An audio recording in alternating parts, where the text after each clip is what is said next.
नमस्कार दोस्तों, स्वागत है आप सभी का आपके अपने YouTube चैनल अपनी क्लास में। दोस्तों, इस वीडियो के अंदर मैं आप सभी को आपके राजस्थान बोर्ड कक्षा 12वीं में राजनीति विज्ञान पॉलिटिकल साइंस के नए सिलेबस के अनुसार मोस्ट इंपॉर्टेंट प्रश्न बताऊंगा।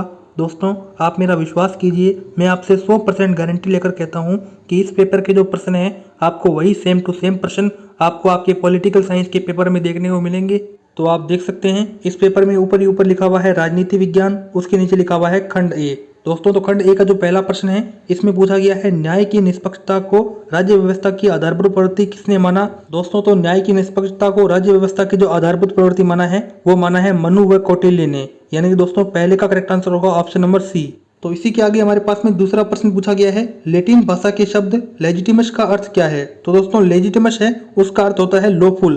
क्या दोस्तों? लॉफुल। यानी कि दूसरे का करेक्ट आंसर क्या होगा? Option number D.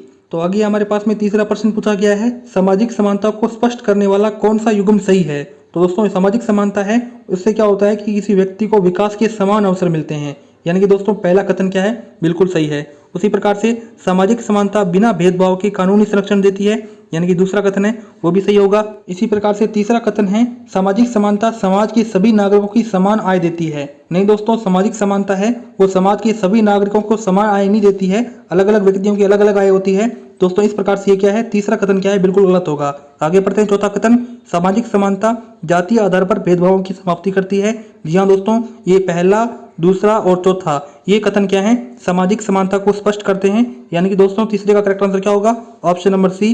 पहला, दूसरा और चौथा कथन क्या है? सामाजिक समानता के संदर्भ में सही है।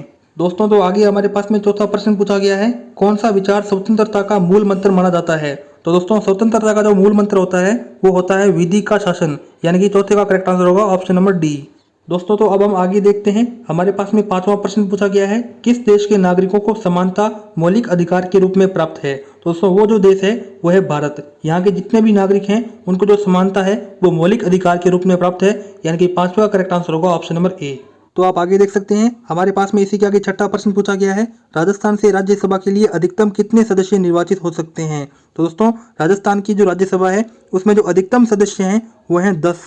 यानी कि छठे का करेक्ट आंसर क्या होगा? Option number C. तो अब आगे देखते हैं। हमारे पास में आठवां प्रश्न पूछा गया है बिश्नोई समाज के पर्यावरण संरक्षण हेतु बलिदान की घटना किस गांव में हुई। तो दोस्तों जो बिश्नोई समाज ने पर्यावरण संरक्षण के लिए जो बलिदान दिया था वो गांव था हमारे पास में खेजड़ली, जो कि जोधपुर के अंदर है। यानी कि दोस्तों आठवें का करेक्ट आंसर क्या होगा? Option number C. आगे हमारे पास में नौवां प्रश्न पूछा गया है महिलाओं को आरक्षण किस स्तर पर प्राप्त हो चुका है। तो दोस्तों महिलाओं को जो आरक्षण है वो पंचायत तथा नगर पालिका स्तर पर प्राप्त हो चुका है। यानी कि नौवें का करेक्ट आंसर होगा ऑप्शन नंबर ए। आगे हमारे पास में 10वां प्रश्न है नीति आयोग का गठन कब हुआ। तो दोस्तों नीति आयोग है उसका गठन हुआ था 1 जनवरी 2015 के अंदर।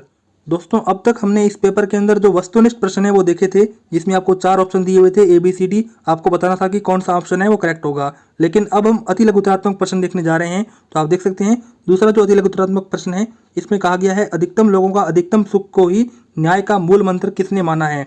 दोस्तों ये जो हमारे पास में मूल मंत्र है वो माना है जेरेमी बेंथम ने। किसने माना दोस्तों? जेरेमी बेंथम ने। यानी कि दूसरे का यहाँ पे करेक्ट आंसर ये वाला होगा। तो आगे आप देख सकते हैं हमारे पास में तीसरा प्रश्न पूछा गया है समानता को न्याय का मौलिक तत्व कौन मानते हैं। तो दोस्तों समानता को न्याय का मौलिक तत्व है वो मानते हैं थॉमस एक्निवास। को मानते हैं दोस्तों? थॉमस एक्निवास। यानी कि ये करेक्ट आंसर होगा। आगे देख सकते हैं चौथा प्रश्न यूरोपीय चिंतन में प्रथम शक्तिवादी विचारक किसे माना जाता है। तो दोस्तों यूरोपीय चिंतन के अंदर जो प्रथम शक्तिवादी विचारक है वो माना जाता है मैकियावेली को। दोस्तों तो आगे आप देख सकते हैं हमारे पास में 5वां अति लघुतरात्मक प्रश्न है द वेब ऑफ गवर्नमेंट पुस्तक के लेखक कौन है। तो दोस्तों इस पुस्तक के जो लेखक हैं वो है मैकाइवर। आगे हमारे पास में छठा प्रश्न है स्वतंत्रता की समस्या का एकमात्र समाधान समानता में निहित है। ये कथन किसका है। तो दोस्तों ये कथन है वो पोलार्ड का है। आगे हमारे पास में 7वां प्रश्न है उसूली फासले का सिद्धांत किसने दिया। तो दोस्तों उसूली फासले का जो सिद्धांत है वो दिया राजीव भार्गव ने। आगे हमारे पास में 8वां प्रश्न है राजनीतिक संस्कृति को पर्यावरण की संज्ञा किसने कहा। दोस्तों तो राजनीतिक संस्कृति को जो पर्यावरण की संज्ञा है वो कहा था डेविड ईस्टन ने। यानी कि ये वाला करेक्ट आंसर होगा। आगे हमारे पास में 9वां प्रश्न है WTO का पूरा नाम क्या है। यानी कि दोस्तों आपको WTO की फुल फॉर्म है वो बतानी है। दोस्तों WTO की फुल फॉर्म होती है वर्ल्ड ट्रेड ऑर्गेनाइजेशन। दोस्तों इसे हिंदी में कहते हैं विश्व व्यापार संगठन। आगे हमारे पास में 10वां प्रश्न है वर्तमान में संविधान में मूल कर्तव्यों की संख्या कितनी है। तो दोस्तों वर्तमान के अंदर संविधान के जो मूल कर्तव्यों की संख्या है वो है 11। यानी कि 11 कर्तव्य हैं। तो आगे देखते हैं, हमारे पास में 11वां प्रश्न पूछा गया है, वर्तमान में कौन सी लोकसभा चल रही है। तो दोस्तों वर्तमान के अंदर जो लोकसभा है वो है 17वीं लोकसभा, यानी कि ये वाला क्या है, करेक्ट आंसर होगा। तो अब आगे देखते हैं, हमारे पास में इस पेपर का खंड बी आता है। इसका जो 12वां प्रश्न है, शक्ति और प्रभाव में क्या समानता है। ठीक है, उसके आगे 13वां प्रश्न, आर्थिक समानता का अर्थ संक्षेप में स्पष्ट कीजिए। उसके आगे 14वां प्रश्न, राजनीतिक समाजीकरण की दो प्रमुख कार्य बताइए। दोस्तों यहाँ पे आपको कहना चाहूंगा कि कृपया करके आप एक कॉपी और पेन ले लीजिए और मैं आपको जितने भी प्रश्न बता रहा हूँ आप इन प्रश्नों को अपनी कॉपी पर लिखते जाइए। तो आगे देख सकते हैं 15वां प्रश्न, प्रत्याह्वान से आप क्या समझते हैं। उसी के आगे 16वां प्रश्न, प्रस्तावना संविधान की प्रेरणा और प्राण है कैसे। उसी के आगे 17वां प्रश्न, परिसीमन आयोग से क्या आशय है। उसी के आगे 18वां प्रश्न, न्यायिक पुनरावलोकन से क्या आशय है। उसी के आगे 19वां प्रश्न, न्यास परिषद के दो कार्य बताइए। दोस्तों तो इस प्रकार से आपका पॉलिटिकल साइंस का पेपर है वो रहने वाला है, राजनीति विज्ञान का। आगे हमारे पास में इस पेपर का खंड स आता है। इसका जो 20वां प्रश्न है, इसमें कहा गया है, स्वतंत्रता के मार्ग में आने वाले किन्हीं 4 बाधाओं के 100 उदाहरण बताइए। उसी के अथवा में है, न्याय के निम्न रूपों की विवेचना कीजिए, जैसे कि पहला सामाजिक न्याय और दूसरा राजनीतिक न्याय। दोस्तों आगे हमारे पास में 21वां प्रश्न आता है, राजनीतिक समाजीकरण के किन्हीं 4 साधनों का वर्णन कीजिए। दोस्तों 21वें के अथवा में है, अमंड के राजनीतिक व्यवस्थाओं के आधार पर प्रतिपादित राजनीतिक संस्कृति के किन्हीं 4 प्रकारों का उल्लेख कीजिए। दोस्तों तो मैं उम्मीद करता हूं कि आपको इन सभी प्रश्नों के जो उत्तर हैं वो आते होंगे। तो आगे देख सकते हैं, हमारे पास में 22वां प्रश्न आता है, भारतीय राजनीति में जातिवाद के सकारात्मक व नकारात्मक प्रभावों की तुलना कीजिए। दोस्तों 22वें के अथवा में है, आपके दृष्टिकोण में सांप्रदायिकता केवल हमारे देश के लिए ही नहीं अपितु संपूर्ण मानवता के लिए एक अभिशाप है, कैसे, इसे दूर करने हेतु 4 उपाय सुझाइए। तो दोस्तों आपके जो जितने भी प्रश्न हैं ये न्यू सिलेबस के अकॉर्डिंग है, जो 2021 के अंदर नया सिलेबस आया है, तो आप चिंता मत कीजिए। आगे देख सकते हैं, हमारे पास में 23वां प्रश्न है, भ्रष्टाचार रोकने के कोई 4 उपाय बताइए। उसी के अथवा में है, गठबंधन की राजनीति की कोई 4 नकारात्मक प्रभावों का उल्लेख कीजिए। तो दोस्तों आपको फिर से कहना चाहूंगा, कृपया करके आप इन प्रश्नों को अपनी कॉपी पर लिख लो।